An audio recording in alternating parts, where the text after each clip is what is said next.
Hello students, this is Seema Chauhan from Classic Solution. I welcome you all. In today's session, we are going to read class 12th English Flamingo book poem. The title of our poem is A Thing of Beauty composed by John Keats. तो चलिए बच्चों पहले इसका introduction देख लेते हैं। John Keats ने एक लॉन्ग पोम लिखी थी जिसका नाम था एंडीमियन अ पोएटिक रोमांस। यह पोम उसी का एक पार्ट है।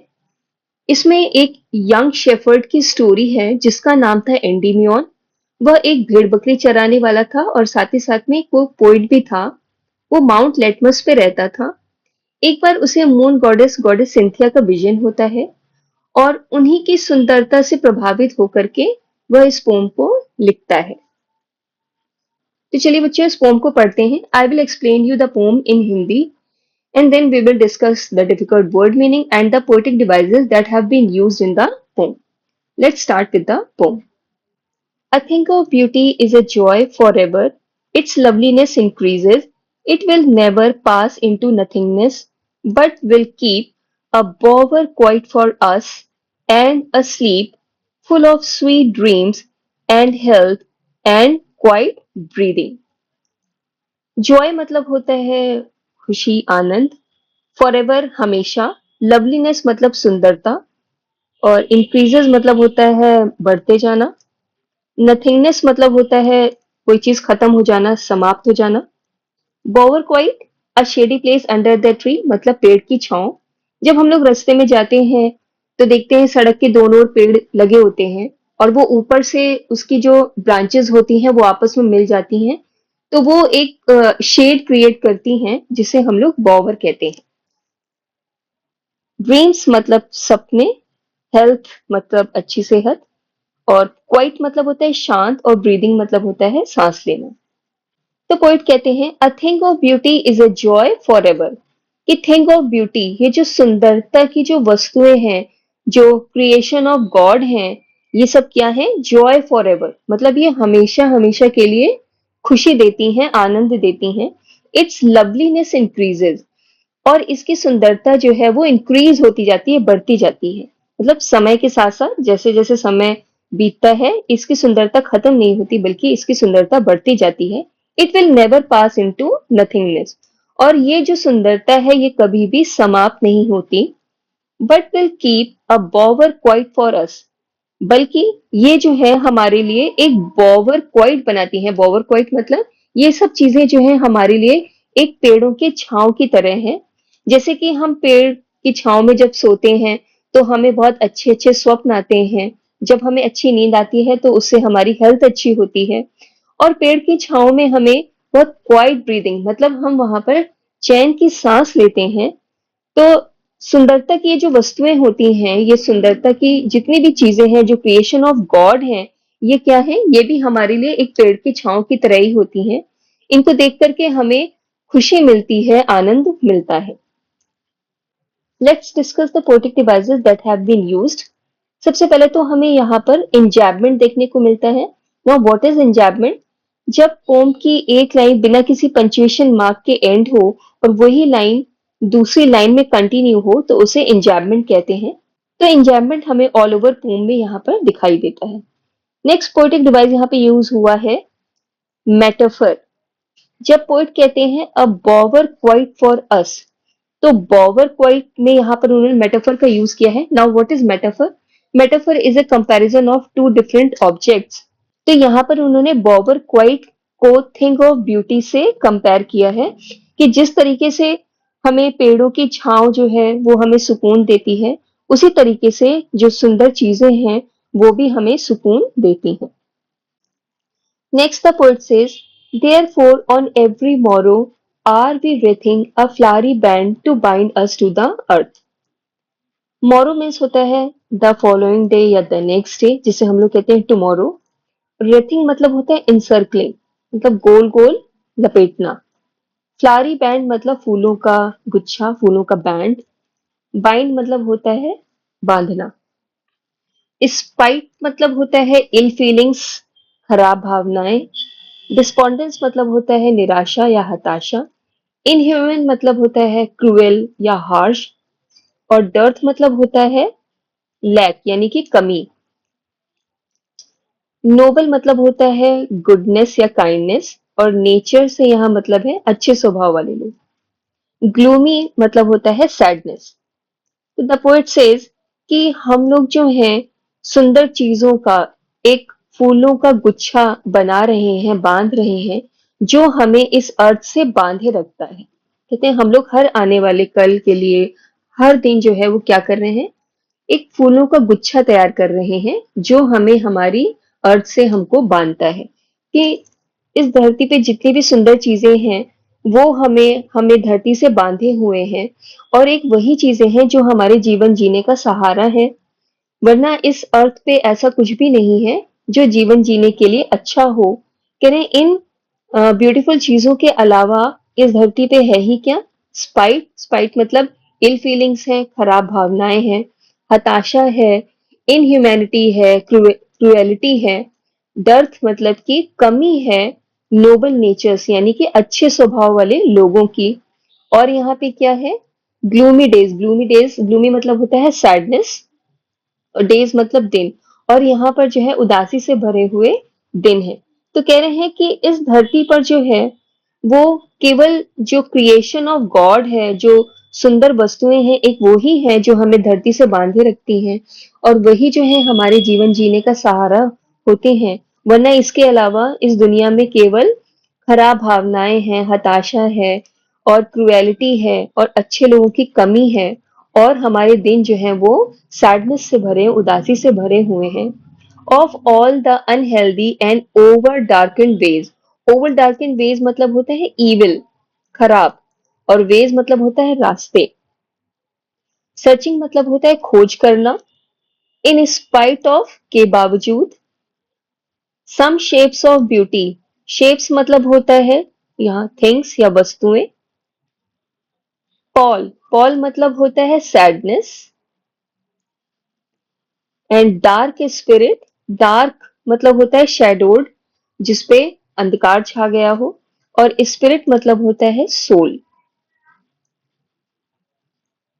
देन द पोएट सेज कि हमारे जीवन में क्या है, उदासी है, खराब भावनाएं हैं, और अच्छे लोगों की कमी है, और हम लोग जो हैं बहुत सी चीजें पाना चाहते हैं, जिसकी वजह से हम लोग अपने चीजों को, अपनी इच्छाओं को पूरा करने के लिए अलग अलग खोज करते रहते हैं, और अपनी इन इच्छाओं को पूरा करने के लिए हम लोग ओवर डार्कन वेव यानी कि एविल वेज, खराब तरीके भी अपनाते हैं।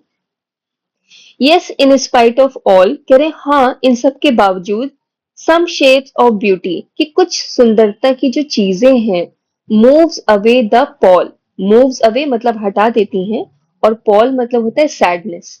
कह रहे ये जो सुंदरता की चीजें हैं ये दुख को या सैडनेस को, उदासी को हटा देती हैं फ्रॉम अवर डार्क स्पिरिट, हमारी डार्क स्पिरिट से, मतलब हमारी जो सोल है, जो स्पिरिट है जो कि डार्क हो गई है, जो शैडोड हो गई है सैडनेस की वजह से, तो वो सैडनेस भी जो है वो हमारी स्पिरिट से ये सुंदर चीजें हटा देती हैं।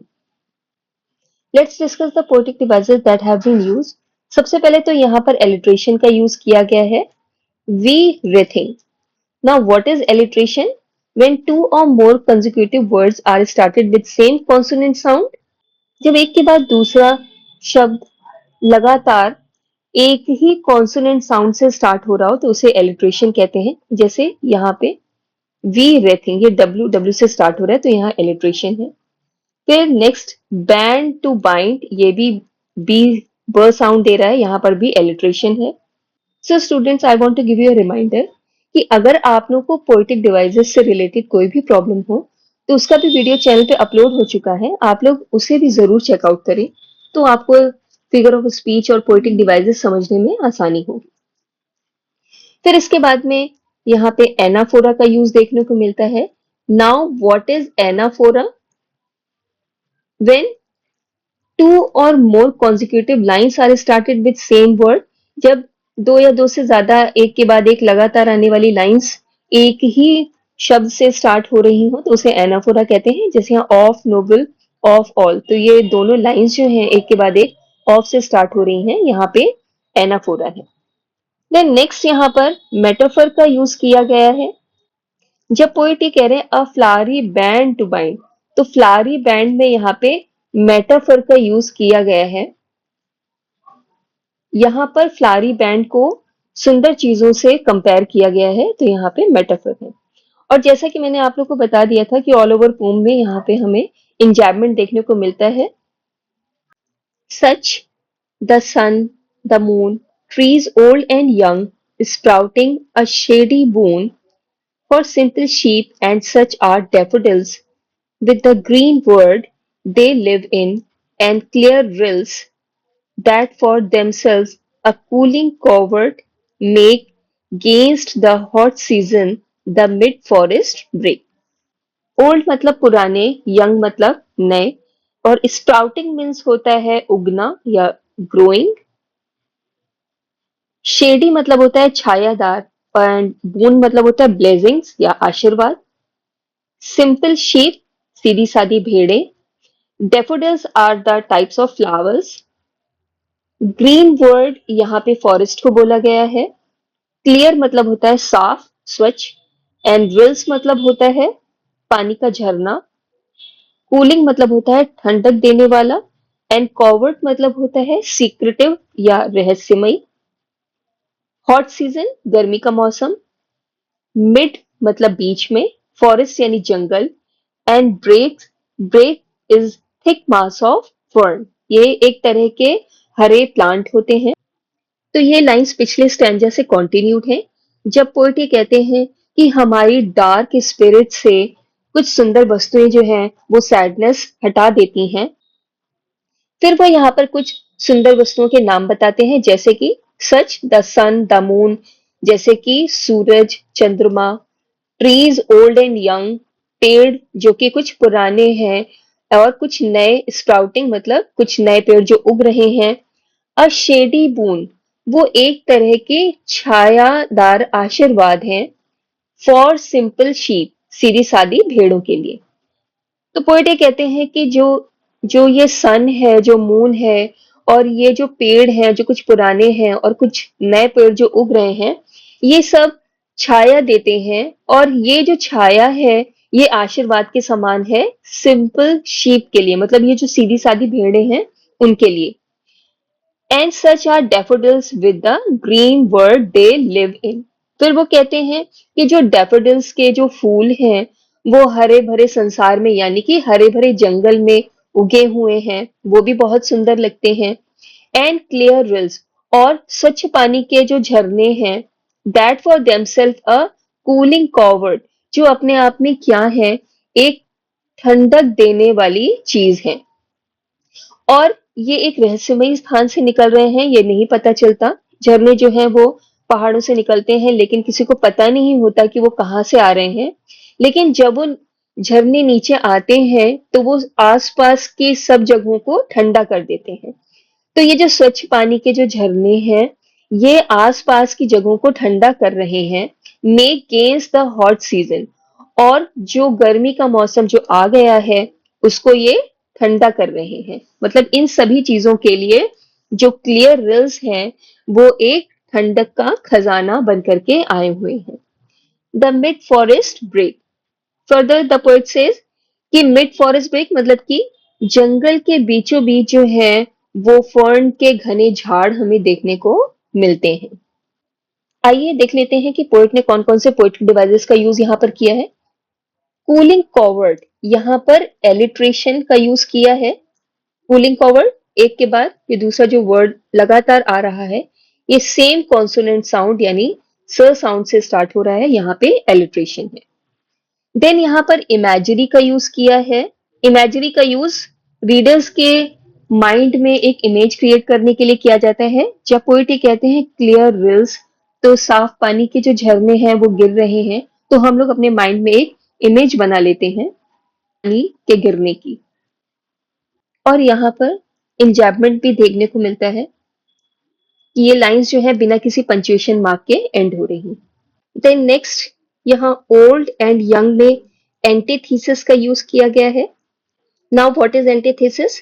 जब दो ऑपोजिट मीनिंग वाले वर्ड एक साथ लिखे जाते हैं तो उसे एंटीथेसिस कहते हैं। तो ओल्ड एंड यंग यहाँ दो ऑपोजिट मीनिंग वाले वर्ड हैं, तो यहाँ पे एंटीथेसिस है। Rich with sprinkling of fair musk rose blooms. Rich मतलब सुंदर, फेयर मस्क रोज यानी कि सुंदर और सुगंधित गुलाब के फूल, ब्लूम्स मतलब खिलते हैं। And such too is the grandeur of the dooms. Grandeur मतलब होता है बहुत ही इम्प्रेसिव, और डूम्स मतलब होता है डिस्ट्रक्शन यानी विनाश। वी हैव इमेजिन, इमेजिन मतलब होता है कल्पना करना। For the mighty dead, mighty मतलब होता है बहुत ही पावरफुल, शक्तिशाली, और डेड, डेड से मतलब जो लोग मर चुके हैं। तो ये लाइंस पिछले स्टैंजे से कंटिन्यूड है, जब वहां पे कहते हैं कि मिड फॉरेस्ट ब्रेक यानी जंगल के बीचों बीच जो है फर्न का झुंड हमें देखने को मिलता है, और वो बहुत ही रिच हो गया है, बहुत ही सुंदर हो गया है, क्योंकि वहां पर फेयर मस्क रोज मतलब कि बहुत ही सुंदर और सुगंधित गुलाब के फूल खिले हुए हैं। And such too is the grandeur of the dooms.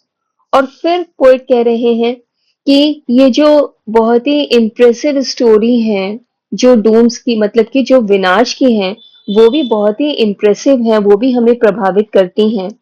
We have imagine for the mighty dead all lovely tales that we have heard or read. Heard मतलब होता है सुना, और रेड यानी पढ़ा, और टेल्स मतलब होता है कहानियां, और लवली मतलब होता है बहुत ही सुंदर। देन द पोएट सेज कि जो सुंदर कहानियां जो हमने पढ़ी हैं या फिर हमने सुनी हुई हैं इन माइटी डेड्स मतलब इन पावरफुल लोगों की, जो कि अब मर चुके हैं, और उनके बारे में हम कल्पना कर सकते हैं। ये सब कहानियां भी क्या है, थिंग ऑफ ब्यूटी है। क्यों? क्योंकि ये सब हमें बहुत ही प्रभावित करती हैं। An endless fountain of immortal drink. Endless मतलब होता है कभी ना समाप्त होने वाला, और फाउंटेन यानी फव्वारा। इमॉर्टल ड्रिंक, इमॉर्टल ड्रिंक मतलब ये सुंदर वस्तुएं जो कभी मरती नहीं है। पोरिंग मतलब होता है उड़ेलना या डालना। हेवेंस ब्रिंक, हेवेंस मतलब होता है स्वर्ग, और ब्रिंक मतलब होता है एज, एज यानी किनारा।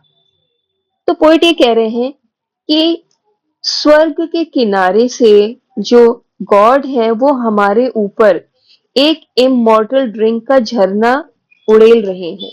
ये इमॉर्टल ड्रिंक क्या है? ये वही सुंदर वस्तुएं हैं जो भगवान ने हम लोगों के लिए बनाई हुई है।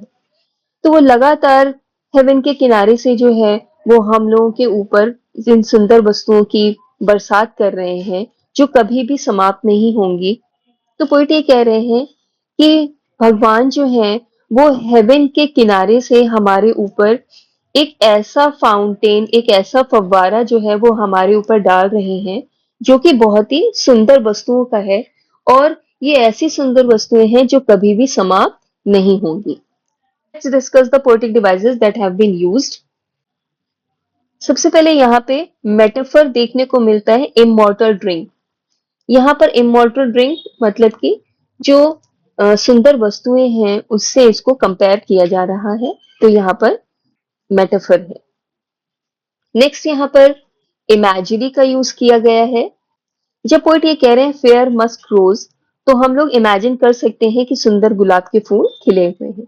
और जैसा कि मैंने आप लोग को बता दिया है कि ऑल ओवर पोम में यहाँ पर इंजैपमेंट का यूज किया गया है। सो स्टूडेंट्स, अब हम लोग इस पोम की राइम स्कीम को समझ लेते हैं। ये पोम जॉन कीट्स ने बिल्कुल अलग तरीके से लिखी हुई है। मतलब ये जो लाइंस हैं वो पोएट ने वहां वहां ब्रेक नहीं की है जहां पर ये खत्म होती हैं, बल्कि इनको वहां पे ब्रेक किया है जहां पर ये राइम क्रिएट कर रही है। तो उसके लिए पहले इसको पढ़ लेते हैं। A thing of beauty is a joy forever, its loveliness increases.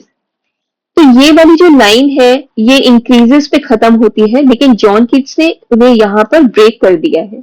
इसी तरीके से it will never pass into nothingness, और ये जो लाइन है ये नथिंगनेस पे आकर के खत्म होती है, लेकिन जॉन कीट्स ने उसे यहीं पर ब्रेक कर दिया है ताकि एवर और नेवर को राइम किया जा सके।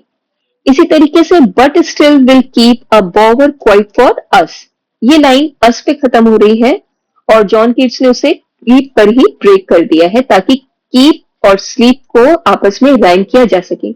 तो स्टूडेंट्स, आप लोगों ने देखा कि ये लाइंस जो हैं वो जॉन कीट्स ने वहां ब्रेक की है जहां पर वो राइम क्रिएट कर रही है। तो आइए इसकी राइम स्कीम को अब हम लोग समझ लेते हैं। एवर, नेवर, इसको ए बोलेंगे। कीप, स्लीप, बी, फिर breathing and breathing, C, then earth, dearth, D, days, ways, E, all, Paul, F,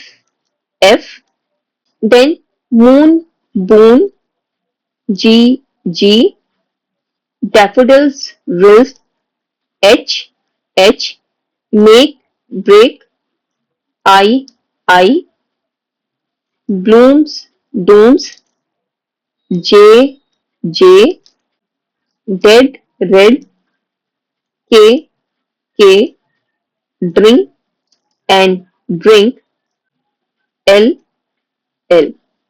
So students, I hope आपको इसकी rhyming scheme अच्छे से समझ में आ गई होगी। So with this, we have come to the end of the session. I hope you like this video. And for many more such videos, please like and subscribe to my channel, Classic Solution. Thanks for watching my video.